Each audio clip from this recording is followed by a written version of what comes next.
J'ai reçu cette semaine ce SMS provenant d'un numéro inconnu. Bonjour, êtes-vous chez vous? Vous l'avez reçu aussi. SMS qui est le début d'une arnaque, vous le savez. Nous sommes partis en vacances cet été dans la Maurienne et on a visité le musée Opinel, musée qui expose tous les couteaux Opinel. Et c'était fascinant parce que dans le musée, il y avait tout un espace réservé à l'exposition des contrefaçons de couteaux Opinel. J'ai regardé il y a pas longtemps un reportage d'un journaliste qui avait infiltré une pyramide de Ponzi. Vous savez, ce sont des réseaux d'investissement où on gagne de l'argent en recrutant de nouveaux adhérents. Et ces pyramides finissent par s'effondrer. Ce sont d'immenses arnaques à grande échelle. Et il y a beaucoup de gens qui perdent beaucoup d'argent. Et je ne sais pas si vous êtes comme moi, mais quand je suis face à ce genre d'arnaques, qui sont parfois grossières, comme les faux Brad Pitt qui tombent amoureux de vous par SMS et qui vous demandent de lui envoyer de l'argent, je trouve ça un peu ridicule. Je me dis parfois, mais comment est-ce que c'est possible de tomber dans le piège?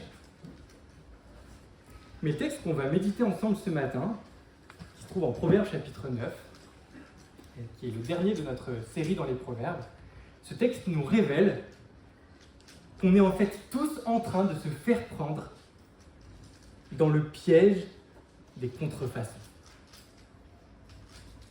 Personne n'y échappe.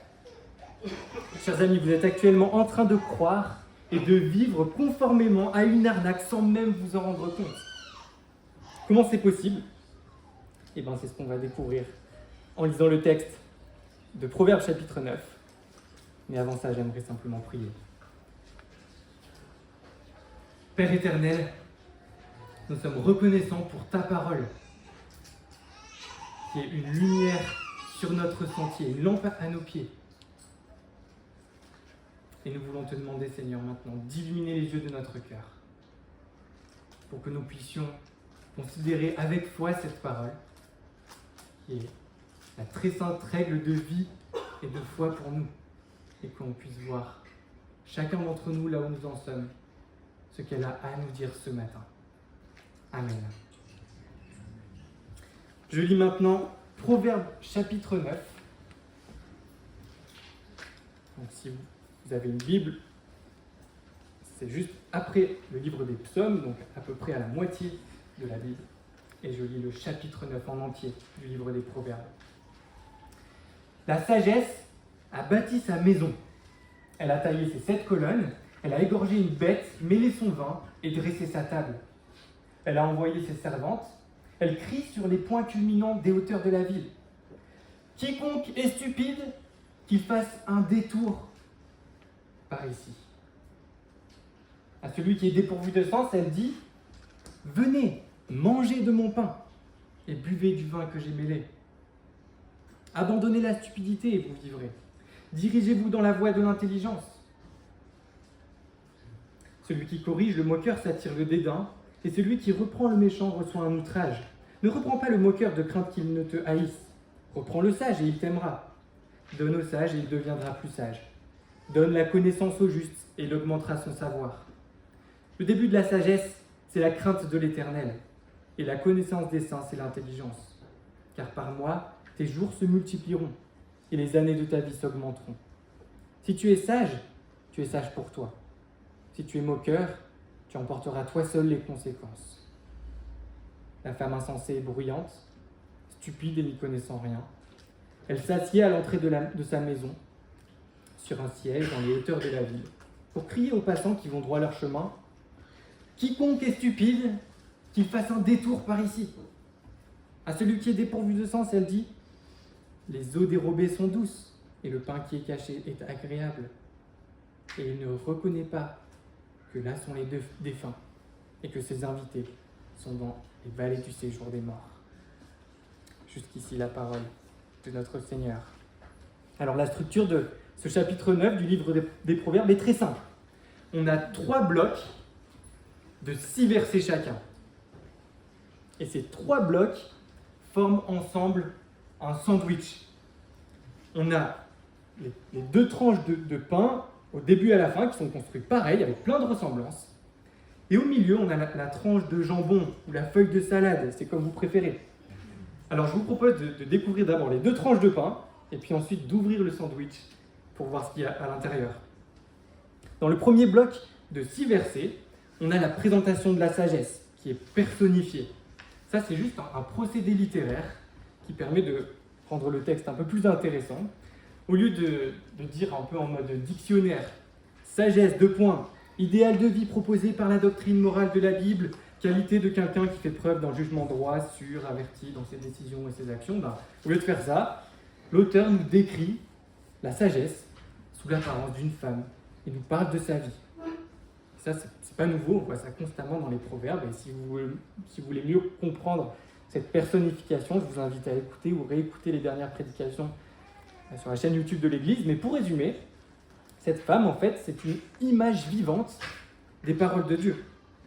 Si les paroles de Dieu étaient une femme, voilà à quoi elle ressemblerait. Et la sagesse nous est présentée sous les traits d'une femme, parce que le terme hébreu est au féminin, tout simplement, comme en français. Voilà pourquoi je disais dans une précédente prédication que c'est l'équivalent de Gandalf ou de Maître Yoda. Ces deux personnages fictifs, ils incarnent la sagesse. Ce sont des personnifications de la sagesse par excellence dans leur univers. Et comme le dit un auteur, la sagesse, c'est simplement une image poétique qui éclaire notre imagination et nos cœurs pour nous aider à entendre la voix de Dieu alors qu'il se révèle à nous. Alors qu'est-ce qu'on apprend sur la sagesse dans ces 6 premiers versets? Et je fais juste une pause là parce que j'ai oublié de vous dire que pour tous les enfants, les jeunes qui ne sont pas allés dans la salle derrière, il y a des clipboards à l'arrière avec des fiches de questions. Donc n'hésitez pas à vous lever, à aller en chercher. Il y a des clipboards, des feuilles, des stylos, des crayons de couleur. Donc si vous avez entre 6 et 18 ans, n'hésitez pas, ça vous permet de suivre la prédication un peu plus facilement. Il y a des questions dessus. Qu'est-ce qu'on apprend sur la sagesse dans ces 6 premiers versets? Qu'elle construit sa maison avec 7 colonnes, peut-être pour nous montrer qu'elle est spacieuse et solide, qu'elle est sur les hauteurs de la ville, le lieu de la présence du temple de Dieu, qu'elle prépare un festin de roi et qu'elle cherche à inviter le maximum de personnes possibles parmi les gens stupides et dépourvus de sens. En fait, ce qu'on apprend dans ce descriptif, c'est tout simplement que Dieu nous appelle à nous joindre au festin qu'il nous prépare, un festin divin qui donne la vie.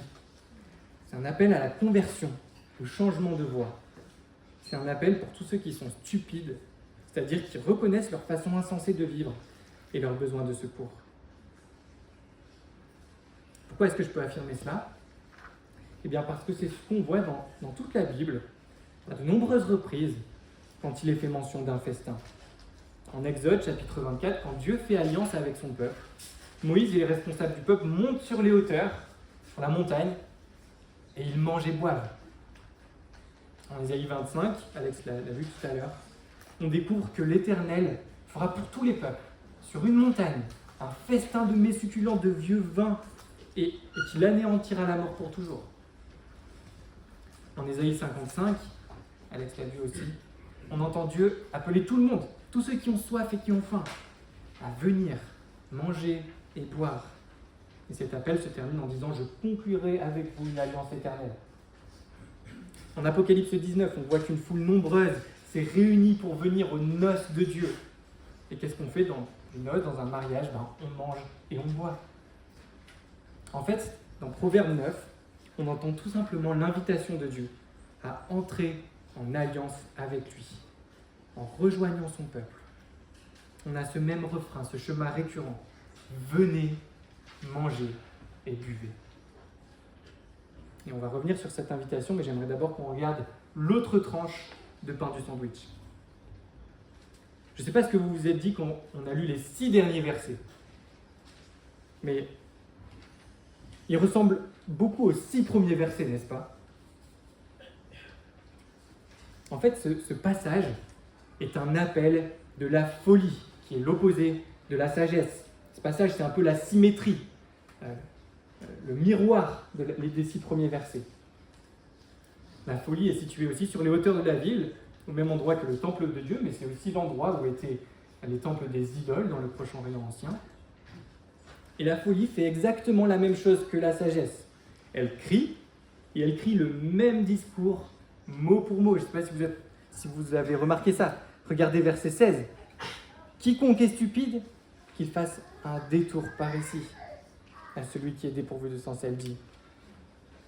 Et c'est exactement le même verset, la même chose que le verset 4. Quiconque est stupide, qu'il fasse un détour par ici. Par contre, elle invite les gens à faire ce qui est interdit. Les eaux dérobées sont douces. Ici, c'est une référence probable à la sexualité en dehors du cadre du mariage, comme on l'avait vu en Proverbes chapitre 5. Et le pain qui est caché, c'est pour signifier simplement quelque chose d'interdit. Et la fin des gens qui écoutent la folie, c'est quoi ? Verset 18, c'est la mort. En fait, ce que veut nous faire comprendre l'auteur des Proverbes, et si certains ont décroché, c'est le moment de se raccrocher, c'est que l'idolâtrie, c'est de la folie. Et surtout, c'est une contrefaçon du vrai Dieu. L'idolâtrie est une contrefaçon du vrai Dieu. Elle limite Dieu, elle fait les mêmes promesses, mais c'est une arnaque parce qu'on n'y laisse pas juste notre portefeuille ou nos coordonnées bancaires, on y laisse notre vie. C'est quoi l'idolâtrie ? Comme le dit un auteur, quand on évacue la vérité, donc en fait quand on écoute la folie plutôt que la sagesse, nous comblons le vide avec des dieux de substitution. C'est ça que la Bible appelle l'idolâtrie. Avoir été fait à l'image de Dieu implique que nous avons un instinct d'adorateur, et quand nous essayons d'étouffer la réalité, nous finissons par créer de nouvelles réalités déformées auxquelles on se consacre. L'idolâtrie part souvent de bonnes choses existant dans la création, mais elle l'exagère, la distord pour en faire un Dieu opérationnel. Les idoles inventent et sortent un faux évangile du chapeau en vous promettant la lune, mais au bout du compte, elles n'apportent que des illusions, désespoir et destruction. Les idoles que nous adorons sont incapables de tenir leurs promesses à tout niveau, que ce soit intellectuellement, émotionnellement ou sur le plan de l'imagination. Et par-dessus tout, l'idolâtrie est toujours dirigée contre Dieu et contre la manière qu'il a choisie pour se révéler à nous. En fait, les idoles, ce sont des imitations de la vérité. Ce sont des contrefaçons du Créateur. Ça ressemble à du Gucci, mais ça n'est absolument pas du Gucci. Ça ressemble à un couteau au Pinel, mais ça vaut rien. Alors pourquoi on se fait avoir ? Eh bien parce que la Bible nous dit que nous sommes profondément des adorateurs, comme j'ai déjà dit. On ne peut pas s'empêcher d'adorer quelque chose et de chercher à répondre aux questions existentielles qui nous tracassent.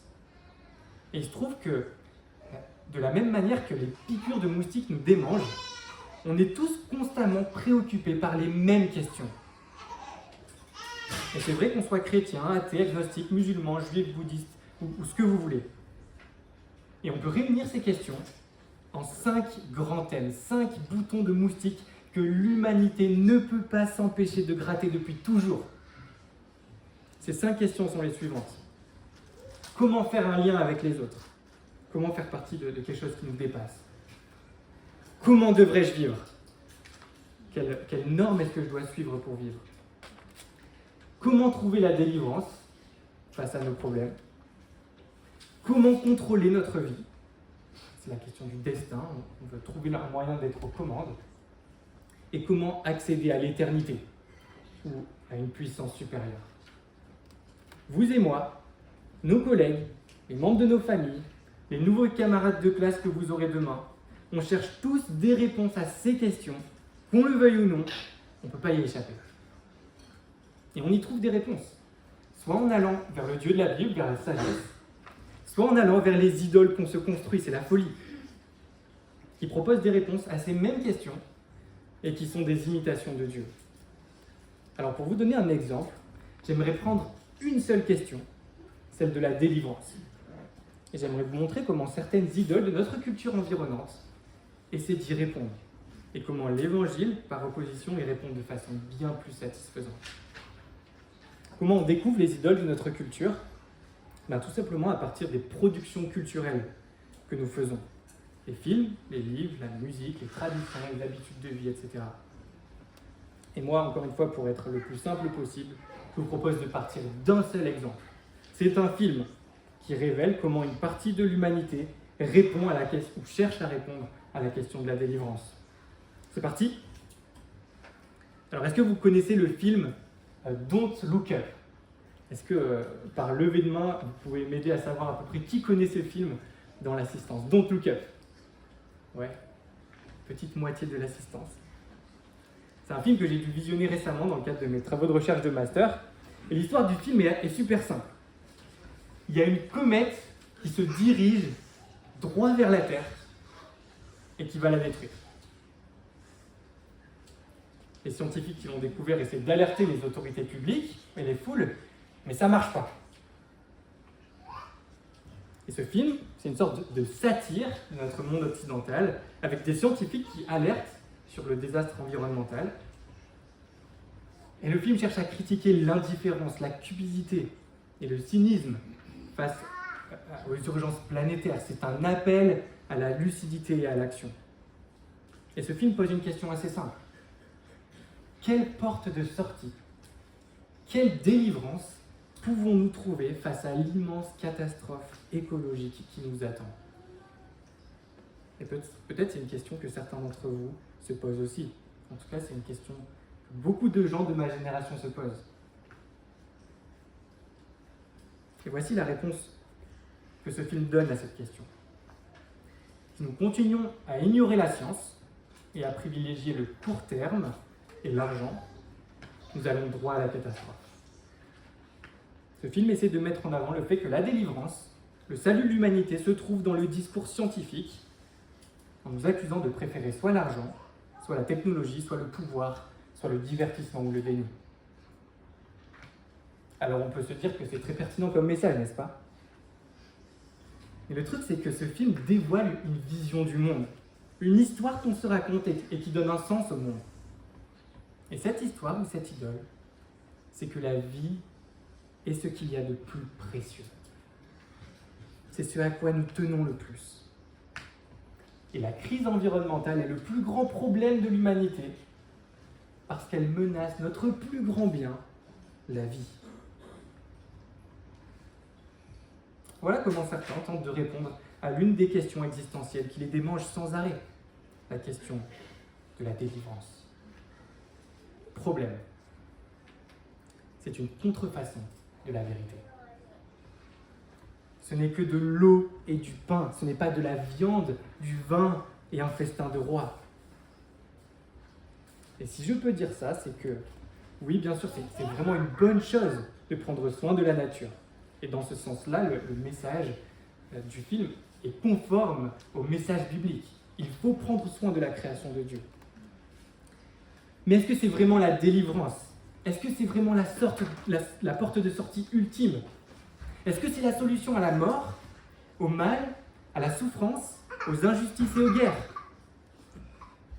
Eh bien non. Verset 18, il ne reconnaît pas que là sont les défunts et que ses invités sont dans la vallée du séjour des morts. Et maintenant, j'aimerais vous dire comment la vérité biblique dévoilée par le Dieu de l'Alliance, c'est-à-dire la sagesse, accomplit cette vérité de façon vraiment satisfaisante. Comment elle répond à cette même question de la délivrance. Quelle porte de sortie avons-nous face à cette catastrophe qui est devant nous? Premièrement, la délivrance n'est possible qu'en posant le bon diagnostic. On ne soigne pas un cancer avec du Doliprane. Alors le diagnostic biblique, c'est que les problèmes qu'on voit partout dans le monde, notamment avec la crise climatique, c'est seulement un symptôme d'un problème plus profond et plus global. Parce que la Bible nous dévoile de façon très claire le vrai problème. Notre maladie est bien plus grave que la crise climatique et même que la mort. Et voilà ce que nous dit Jésus en Luc, chapitre 12, versets 4 et 5. Il nous dit, « Je vous le dis, à vous mes amis, Ne craignez pas ceux qui tuent le corps et qui, après cela, ne peuvent rien faire de plus. Je vous montrerai qui vous devez craindre. Craignez celui qui, après avoir tué, a le pouvoir de jeter dans la géhenne. Oui, vous dis-je, c'est lui que vous devez craindre. Jésus affirme que ce qui devrait nous préoccuper par-dessus tout, c'est qu'on va un jour nous tenir devant notre Créateur, en sachant que nous avons rejeté son amour. On devrait craindre Dieu bien plus que la mort. Et du coup, de quoi on a besoin d'être sauvé ? De notre relation brisée avec Dieu et d'une éternité à subir son jugement. La crise climatique, la souffrance et la mort, dont nous désirons être délivrés, ne sont pas le fruit du hasard. Ce sont des avertissements, un avant-goût des réalités éternelles et redoutables qui attendent ceux qui refusent de se réconcilier avec Dieu. Mais voilà ce que Dieu a fait. Il est venu sur terre en la personne de Jésus et il a déclaré la chose suivante. Il a déclaré en Jean 11, verset 25, « Moi, je suis la résurrection et la vie. Celui qui croit en moi vivra, quand même il serait mort. » En fait, Jésus est venu et il s'est présenté à nous comme le chemin de la délivrance. Il est le chemin, la vérité et la vie. Et à cause de ça, on est obligé de remettre en question les discours de notre culture et de ce film Don't Look Up, en prenant conscience que nous ne pouvons pas nous délivrer par nous-mêmes. Il ne suffit pas de faire plus d'efforts ou de se ressaisir. Non, on a besoin de Jésus pour trouver la délivrance. Jésus a été livré à la mort pour que nous puissions être délivrés de la mort. En mourant à la croix, il a pris sur lui la colère de Dieu envers notre péché. Et par sa résurrection, il a été innocenté. La résurrection de Jésus est la marque de l'approbation de Dieu. De l'approbation de Dieu sur son sacrifice en notre faveur. Et du coup, il n'y a plus rien à faire.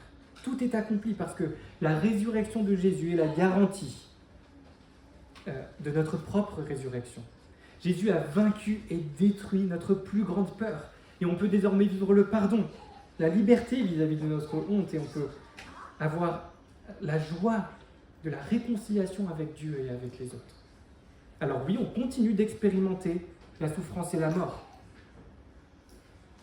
Mais grâce à la personne et l'œuvre de Jésus, la vie n'est plus limitée par la mort. Et la mort n'a plus la liberté de faire intrusion dans la vie. Et surtout un jour, la délivrance de Jésus sera complète.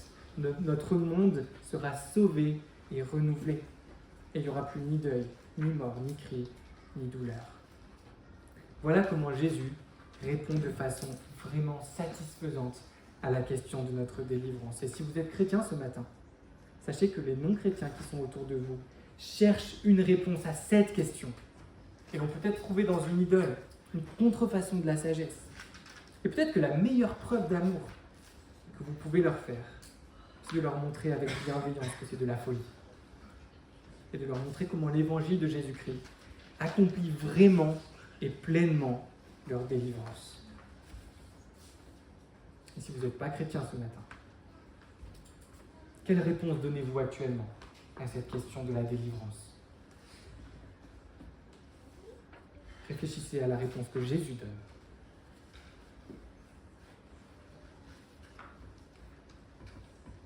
Voilà un exemple.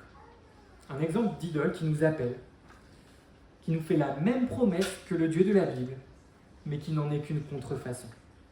Et on peut trouver des exemples comme ça dans tous les domaines. Tout peut devenir une idole. Alors soyons vigilants, chers amis, parce que les idoles ne sont que des arnaques, des imitations. Elles proposent des réponses alternatives à celle de l'Évangile, mais au final, c'est un piège.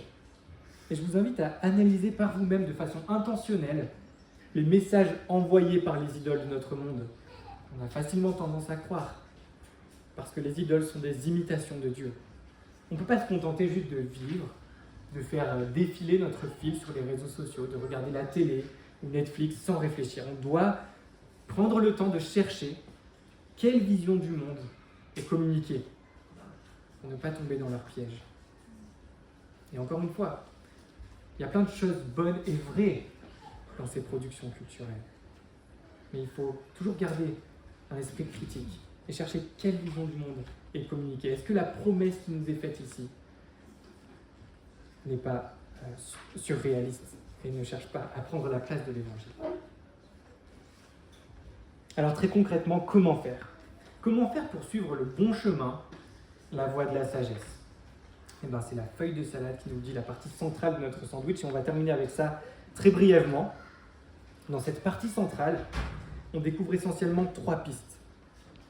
3 pistes pour suivre le chemin de la sagesse. Un caractère humble, une priorité juste et un appel personnel. Premièrement, un caractère humble. Dans les versets 7 à 9, on voit que certaines personnes sont enseignables, elles se remettent en question et sont capables de grandir en sagesse, du coup. Ça, c'est... et d'autres sont fermés et ne reconnaissent pas leur besoin de grandir en sagesse. Et ça, c'est un appel à reconnaître humblement notre tendance à nous tourner vers la folie des idoles et à recevoir le secours de Dieu. C'est un appel à recevoir le secours de Dieu, un caractère humble. Deuxièmement, une priorité juste. Le début de la sagesse, c'est la crainte de l'Éternel. Ce qui nous permet d'acquérir la sagesse et de grandir dans notre capacité à démasquer les idoles, c'est la crainte de l'Éternel. C'est-à-dire vivre en cherchant à le connaître, à le suivre comme notre roi, en prenant au sérieux sa parole. Mais avant tout, c'est répondre à son appel, à entrer dans sa maison pour prendre part au festin de son peuple. C'est entrer dans cette relation d'alliance qu'il a scellée par son sang à la croix. Ça, c'est une priorité juste. Et enfin, un appel personnel. C'est le verset 12 qui nous le dit. Si tu es sage pour toi. Si tu es moqueur, tu en porteras toi seul les conséquences. Pour certains commentateurs, ce verset, c'est l'expression la plus forte d'individualisme qu'on puisse trouver dans la Bible. Et en fait, c'est une façon de dire qu'au final, le salut, on ne peut pas l'emprunter, le prêter ou l'hériter en naissant dans une famille chrétienne. C'est un appel personnel. Un jour, on se tiendra chacun devant le trône de Dieu. Et on devra rendre compte chacun pour soi de la façon dont on aura vécu. Le choix entre suivre la sagesse ou la folie, entre Dieu ou nos idoles, c'est un choix individuel que personne ne peut faire à votre place. Qui est-ce que vous suivez actuellement? Un caractère humble, une priorité juste, un appel personnel. Voilà à quoi ressemble la vie de quelqu'un qui écoute la voix de la sagesse et qui est en train de marcher dans la voie de l'intelligence. Et c'est comme ça que se termine notre série dans le livre des Proverbes. Mais le livre des Proverbes, lui, n'est pas terminé. Il faut savoir que ce chapitre 9 donne en fait un cadre de lecture pour tout le reste du livre. En fait, tout le reste du livre montre à quoi ressemble la vie de quelqu'un qui marche selon la sagesse et la vie de quelqu'un qui marche selon la folie. Par exemple, je lis le premier verset de Proverbes chapitre 10. Un fils sage fait la joie d'un père et un fils insensé le chagrin de sa mère. Vous voyez? Premier exemple, Proverbe 10, il nous montre à quoi ça ressemble de vivre selon la sagesse ou selon la folie. Et je vous invite à lire la suite de ces proverbes et vous verrez que c'est tout un tas d'exemples en fait. Tout un tas de vignettes qui montrent à quoi ça ressemble de vivre selon la sagesse, selon la crainte de l'Éternel, en cherchant à suivre Dieu, ou de vivre selon l'idolâtrie, en nous tournant vers la folie et en écoutant notre propre cœur. Alors voilà, vous pouvez lire la suite des proverbes avec ce cadre de lecture en tête et vous verrez qu'on peut en retirer des enseignements précieux pour notre vie. J'aimerais terminer simplement en priant. Seigneur Jésus, nous te rendons grâce parce que tu t'es révélé à nous dans ta parole. Et nous y découvrons ton extraordinaire évangile, cette bonne nouvelle que si nous obéissons à ta voix, si nous reconnaissons notre folie, notre tendance à vivre de manière insensée, et que nous prenons part à ton festin qui est gratuit, qui est par pure grâce, eh bien nous pouvons recevoir la vie en abondance. Merci pour ton œuvre à la croix, Seigneur, qui nous délivre de notre plus grande peur. Merci, Seigneur, de nous avoir fait grâce dans la personne de ton Fils Jésus-Christ. Et merci pour la délivrance pleinement satisfaisante que tu nous offres. Le monde qui est autour de nous nous propose plein de solutions alternatives à la délivrance. Mais toi, tu es le seul qui nous offre la solution ultime, pleinement satisfaisante, et nous t'en sommes vraiment reconnaissants. Nous voulons répondre alors, Seigneur, à ta voix qui nous appelle. Nous voulons t'appartenir et te donner notre cœur. Mais tu connais notre péché, Seigneur, alors s'il te plaît, prends pitié et viens nous affermir, Seigneur. C'est notre prière. Amen.